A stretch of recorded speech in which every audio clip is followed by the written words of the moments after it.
पाकिस्तान में एक पत्रकार ने सरकार के खिलाफ कुछ बोला तो उसे इतनी धमकियां, इतने केस ठोक दिए गए कि मजबूरन देश छोड़ना पड़ा और फिर केन्या में उसकी संदिग्ध हत्या हो गई। ये हमारे पड़ोसी देश का हाल है।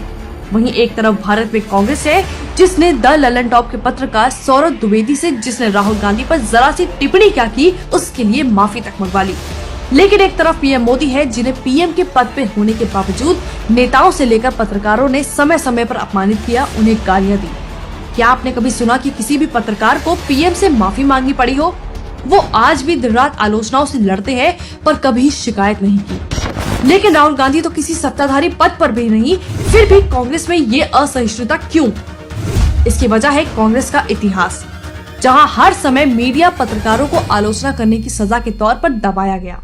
और देश में सबसे पहले इसका बीज बोया घमंडी नेहरू ने, जिसकी सरकार ने सिर्फ आलोचनाओं से बचने के लिए प्रेस से उसकी स्वतंत्रता छीनने की कोशिश की। उसकी सरकार में एक पत्रकार को केवल इसलिए जेल में डाल दिया गया क्योंकि उसने अपने विचारों को देश के सामने रखा था। अपने पिता के नक्शे कदम पर चलते हुए अहंकारी इंदिरा की सरकार में ऐसे बिल पेश किए गए जिसका मकसद इंदिरा सरकार के खिलाफ लेखों के छपने पर पूरी तरह रोक लगाना था। 25 जून 1975 की रात आपातकाल के लिए अखबारों के दफ्तरों की लाइट काटने का ऑर्डर दे दिया गया ताकि अगली सुबह कोई खबर न छप सके। आपातकाल के बीच इंदिरा गांधी ने उस किताब को भी बैन कर दिया जिसमें ब्रिटिश इतिहासकार माइकल एडवर्ड्स ने नेहरू का सच बताया था। जिस पत्रकार ने अपने एक लेख में आपातकाल और संजय द्वारा इंदिरा को 6 बार थप्पड़ मारने की बात कही, उसे भी इंदिरा गांधी ने 5 घंटे में भारत छोड़ने के लिए कह डाला।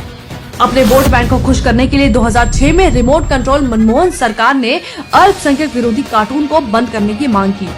सोनिया गांधी ने तो खुद डेनिश के प्रधानमंत्री को लेटर लिख डाला और बाद में भारत में इसे बैन करवा दिया। 2012 में मनमोहन सरकार ने चार्ली हेब्डो कार्टून्स को अल्पसंख्यक विरोधी कहकर बैन कर दिया। सिर्फ यही नहीं, आपको जानकर हैरानी होगी कि खुद का सच सामने आने के डर से सोनिया गांधी ने गूगल समेत फेसबुक को प्री स्क्रीनिंग करने तक की मांग कर डाली।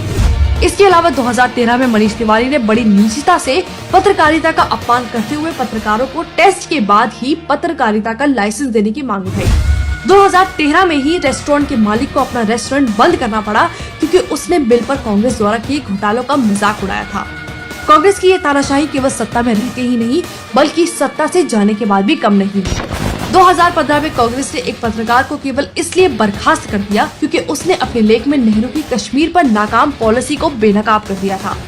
कांग्रेस का इतिहास ही रहा है जिसने उसके खिलाफ आवाज उठाई, उसकी आवाज सत्ता के दम पर हमेशा के लिए दबा देना। और यही कांग्रेस आज पीएम मोदी को बुरा भला बोलने में जरा सा भी नहीं कतराती और विरोध करने पर अभिव्यक्ति की आजादी का शोर मचाने लगती है।